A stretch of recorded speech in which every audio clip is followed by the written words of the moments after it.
Hey everyone, I'm Kurt from HomeCiderMaking.com, and today I'm going to be showing you how I force carbonate my hard cider without using a keg. To do that, I'm going to be using a device called a Carbonator Cap. Now I purchased this cap for about $15 on Amazon, and what it does is it connects to a regular CO2 fitting, but then it also screws on top of a 2-liter soda bottle. So essentially, you're using the soda bottle as your keg. Now, this was convenient for me because I didn't have a kegerator, I didn't have the space in a refrigerator to place a 5-gallon corny keg. Also, the cost of going with smaller corny kegs in the 2-gallon, 3-gallon range that would fit in my refrigerator were about $100 to $130. So this is a cheaper alternative, especially when just getting started. So to carbonate your cider using this method, what we're going to do is siphon the cider into the 2-liter bottle, then we will screw on the cap, we'll charge it up using CO2. So our first step is to siphon the cider into the 2-liter bottle. The reason why we want to siphon the cider into the bottle is because in this half-gallon growler that I've been aging my cider in, there's some yeast and sediment on the bottom. So I don't want to transfer that into my 2-liter bottle. Now before I got started, I went ahead and I sanitized all of my equipment that I'll be using today. I used a Star San no rinse sanitizer. It's really handy, really easy to use. I highly suggest it. Now I'm going to be using a auto siphon, and to use this system, you place the siphon into the growler and place the other end into your container. Now you need your container to be lower than your growler.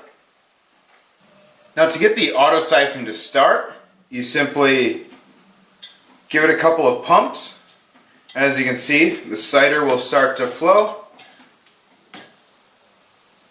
And then the siphon will start. Alright, so now that my cider is in my 2-liter bottle, I'm going to squeeze the bottle to remove as much air as possible.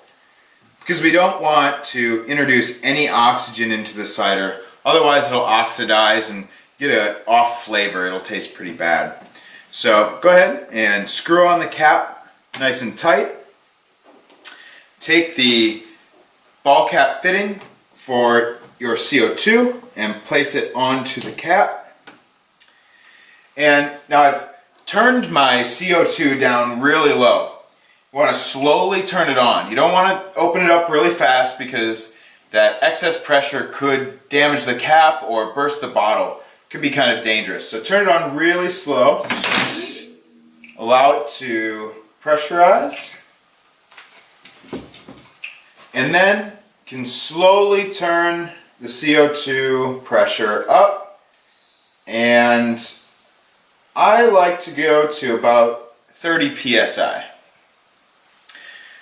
Now that the bottle is charged, you can turn off the CO2, take off the hose, and you want to shake it. This allows the CO2 to dissolve into the cider, and you may have to charge it, shake it, and charge it a couple of times before you get a nice carbonation.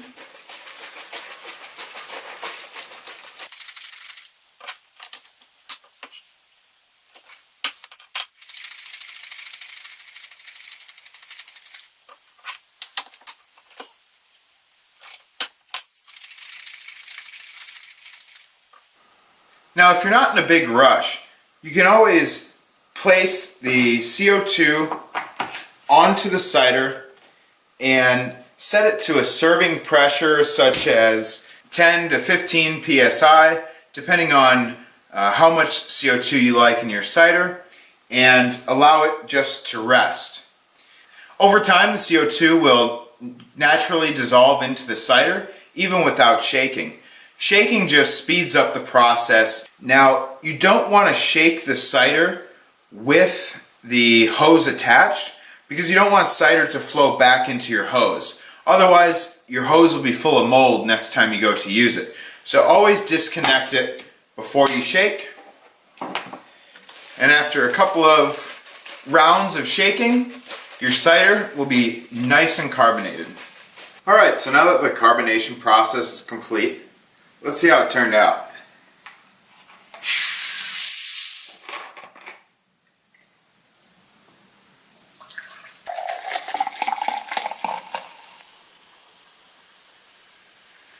Alright, looks like we have a lot of carbonation. Looks really good. If you like this video, go ahead and give me a thumbs up. Please subscribe to my channel. And if you have any questions, go ahead and drop them in the comments section below. If you're interested in any of the products I use today, I'll go ahead and drop a link in the description below. If you'd like to learn more about making cider, stop by homecidermaking.com. Thanks for watching. Cheers.